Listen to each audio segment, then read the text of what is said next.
Have you ever woken up and felt as if the world's weight had already found its place on your shoulders before your eyes even opened? It's strange, isn't it? You haven't spoken to anyone, haven't checked the news, haven't even taken that first breath of morning air, yet something heavy lingers. If you're an empath, you know this sensation all too well. You feel everything, even the things left unsaid. Your environment, people's moods, their unspoken pain, their silent frustrations. They seep into you like invisible currents.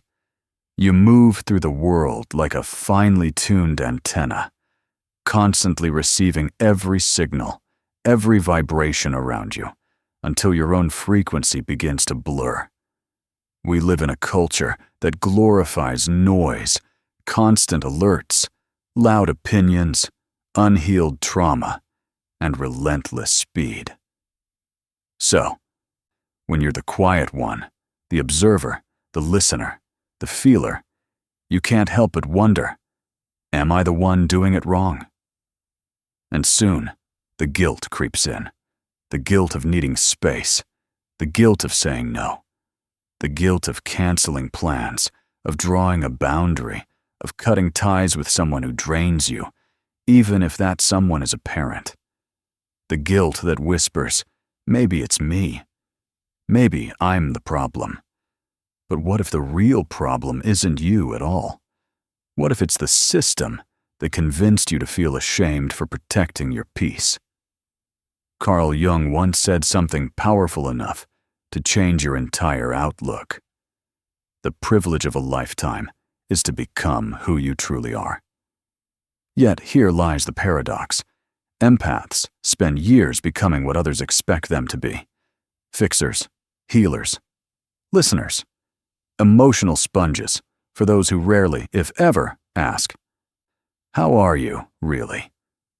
We stay trapped in these roles because we were taught that walking away is rude, that caring less makes you cold. But what if that teaching was wrong? We were conditioned to believe that respect your parents means enduring emotional harm. That family is forever, even when it fractures your mental health. But listen closely. Those beliefs are outdated. They were built for survival, not for emotional freedom. They keep you looping through exhaustion, guilt, and spiritual confusion, mistaking suffering for love. Here's a truth many still refuse to see. No one, not your friend, not your boss, not even your mother, has the right to drain your energy. Love without respect is not love. And relationships without reciprocity are not sacred. They are soul traps. In Jungian psychology, individuation is the journey of uncovering your authentic self beneath the masks society hands you. And for empaths, that journey carries one vital lesson. You must learn to detach. Detach from roles, from guilt, from shame, from the illusion that being a good person requires self-abandonment. You were not born to carry the emotional debris of others. You were born to transform, to transmute pain into wisdom and heaviness into light. Yet how can transformation truly begin if your energy field is tangled in the shadows that don't even belong to you? Think about it. If you're always exhausted, always doubting yourself, always wondering why motivation seems to slip away no matter how hard you try, it's not because you're lazy. It's because your spirit is crowded, your inner space filled with what others refuse to process. You're not broken. You're simply energetically cluttered. Before we continue, if you're someone who seeks depth, who loves expanding your mind, exploring the hidden layers of consciousness, and uncovering truth beneath illusion, then make sure you stay connected with fractal wisdom, so you never miss insights like this. And stay until the end, because we're going to unravel how detachment, shadow work, and even a touch of strategic selfishness can reveal your true purpose, the one buried beneath years of emotional noise. Now let's talk about something few people ever warn empaths about. Being good can destroy you. Society teaches us, especially those who are sensitive, intuitive, or emotionally aware, that goodness means sacrifice. That strength lies in endurance, in how much pain you can hold without collapsing, in how long you can remain in situations that drain you, and how much you can tolerate before your spirit begins to crack. But Carl Jung made it clear.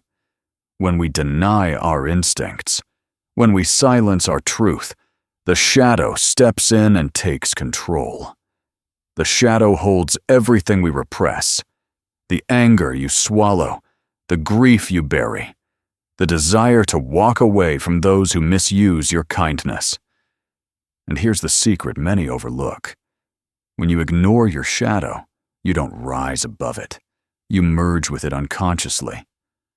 That's why so many empaths, after years of being the nice one, suddenly explode, break down, or simply shut off from the world. They don't fall apart because they are weak. They collapse because they were never taught that their needs matter, that boundaries are sacred, that love doesn't mean self-erasure. So let's make it clear. You have every right to walk away from the friend who only reaches out in chaos, from the family that mocks your sensitivity, from the partner who manipulates your empathy into guilt. This isn't selfish. It's sacred. Healthy detachment is not an act of coldness. It's the highest expression of self-respect an empath can practice. Carl Jung described individuation, the lifelong process of becoming your true self, as the only real path to inner peace. But individuation can't flourish through people-pleasing. It doesn't bloom in guilt, and it doesn't survive when you've been conditioned to believe that setting boundaries makes you heartless. Not everyone is meant to accompany you on your healing journey.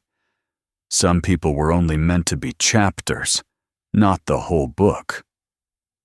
Some relationships exist as contracts, destined to dissolve once the lesson is learned. And guilt? Guilt is a low-frequency emotion, designed not to protect your morality, but to maintain control, to keep you obedient, quiet, and small. The same goes for shame. These aren't virtues. They're energetic toxins. You don't need to heal through them. You need to release them. And here's something even more liberating. You're allowed to care less. Not about your life or your dreams, but about other people's judgments, their confusion about your silence, their disappointment when you stop performing for their comfort. Because at the end of the day, as Jung said, shame is a soul-eating emotion. And he was right. It devours your drive. It smothers your spark, dampens your passion, and quietly turns what once felt like motivation into a low hum of fear. That's what shame and guilt do. They don't just weigh you down. They corrode your inner fire. So the solution may feel radical, but it's powerful, and it works. You begin to care more about your energy than your reputation. You stop explaining yourself to people who have already decided not to understand. You stop rescuing those who have no intention of growing. You stop believing that your worth lies in your ability to be endlessly available, endlessly giving, endlessly on call for the world. And then, something almost magical happens. Motivation returns, not forced, not fabricated, but naturally, like sunlight filtering back into a long, closed room. Because suddenly there's space. Space for your own voice. Space for your vision. Space for your true mission. And now that we've pulled the guilt up by the roots, what do we plant in its place? One word: clarity. Clarity is the antidote to empathic overwhelm. But clarity doesn't arise from doing more, adding more, or striving harder. It comes from boundaries, from what I call energy hygiene. Think of it like brushing your soul's teeth, a daily ritual of clearing what isn't yours so you can feel what is. Because here's the unspoken truth. Empaths don't need more motivation. They need less interference. Carl Jung may not have used the phrase energy hygiene, but he deeply understood the necessity of psychic boundaries. He believed that our unconscious constantly communicates through archetypes, symbols, and energetic impressions.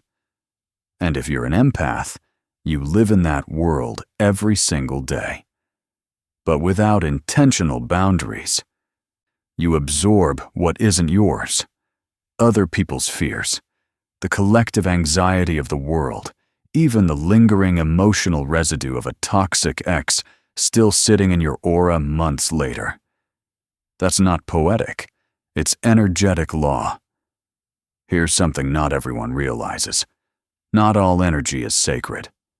Some energy is sticky, parasitic, manipulative, and deliberately distracting, especially from those who have never done their inner work.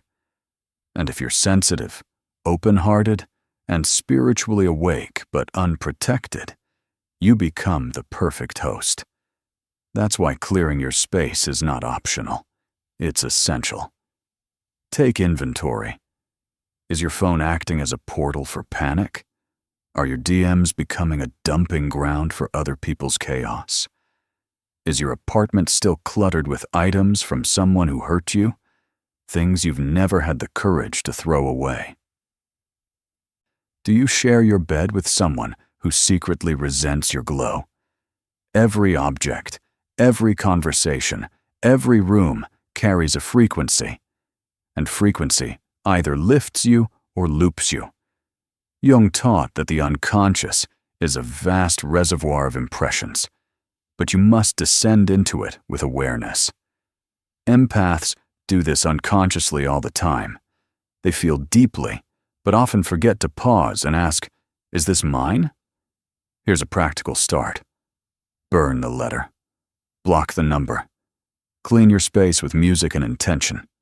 Let every sound, every note, carry a purpose. To lift the energy, to shift the atmosphere, to remind your body and spirit that this is your sanctuary. Meditate with no goal except one: to release what doesn't belong. Let go of the stories, the attachments, the energies that have overstayed their welcome.